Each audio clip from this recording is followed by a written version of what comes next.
وای دا زما د وطن حال دی. په یو سرکاري ګودام باندې ملګرو چاپه وهلې شوې ده د غنمو چې کوم ګودام وي، جیکت آباد دی غالبا.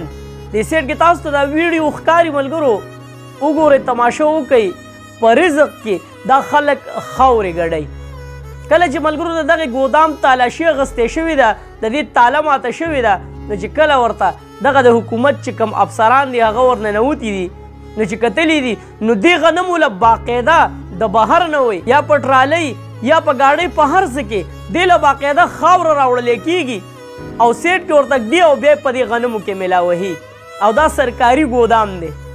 نن ملګرو وګورئ، الحمدلله په پاکستان کې ډېر زیات غنم وشو، هر څه ډېر تیر دي، خو زمونږ اعمال خراب دی. بس مین خبره زمونږ د اعمال ده. دا دغه سرکاري ګودام چې کم کسان دي هغه به سرکار نه تنخواه هم په دې خبره باندې اخلي چې یاره موږ د دې سرکاري غنمو حفاظت کوو، موږ دې ته ناست یو. نو چې زه یو سړي ده حفاظت له دغه ورکړم چې یاره ته د دې حفاظت کوه، تا له زه تنخواه هم درکومه، نو هغه تنخواه هم حراموي او په رزق کې لګیا دي شګې او خاورې اچوي. زمونږ د غریبانانو ژوند ملګرو، موږ اکثر د سیزن د میوې ته انتظار وي، لکه اوس د خټکو سیزن دی نو ارزان دي، نو موږ کوشش کوو چې یاره د دې سیزن دغه چې کوم ارزان فروټ دي یا هره میوه یا هر څیز وي چې د سیزن وي نو هغه په سیزن کې ارزانېږي. نن وګورئ الحمدلله په پاکستان کې د دنیا غنم وشو، الله پاک رحم دی په دې وطن باندې. خو نن روټۍ وګورئ ملګرو، هغه په 30 روپۍ باندې ده، چې کومه ډبله روټۍ وه په 20 روپۍ باندې به میلاوېده هغه نن په 30 ده.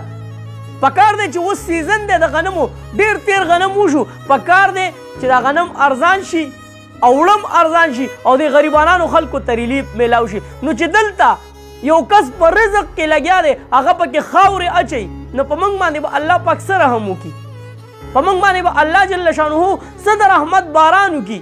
او د دې خلکو د اعمالو د لاسه موږ هم الله پاک په دغه خپل عذاب کې رانیولي، د دې خلکو د عملونو د لاسه موږ کړیږو. دا د غنمو ګودام د دې سیټ کې وګورئ په کومه طریقه دې دا خاوره رالویږي، غنم پکې لږ رالویږي او خاوره پکې ډېره رالویږي. اکثر دا غنم سیټ ټکي و یاره دغه وخوړل، منګکور وخوړل، په کومه طریقه باندې دا غنم سیټ ټکیږي. نو الله جل شانه بیا څه کوي، تاسو به ډېر داسې د غنمو ګودامونه کتلي د سیلاب کې چې کله سیلاب راغی نو هم کتل د دنیا غنم اوبو خراب کړل. نو الله جل شانه عذاب خو سخکرې نه او نه تا د مرۍ نه نیسي، خو د الله جل شانه عذاب هم په دقه طریقه باندې راځي، خو د دې خلکو د لاسه په موږ باندې راځي. دا خلک سرکاري تنخواه هم اخلي په دقه ګودام باندې، د هغې باوجود هم لګیا دي په سرکاري غنمو کې خاورې ګډوي. د څه دپاره چې یاره د دې وزن سیوا شي او په ګران ریټ باندې خرڅ شي. خیر دی که د غریب سړي خونه ورانه شي، خیر دی که هغه زور میل واله بیا غریب نه وباسي، لکه دا خو سیستم دی که نه، د سرکاري غنمو هغه به میلونو ته راځي، میلونو والا به بیا د چا نه زور وباسي، یا به هم حقه خاورې دقه میلونو والا په دغه غنمو کې اوړه او په ما او تا باندې بیا خوري.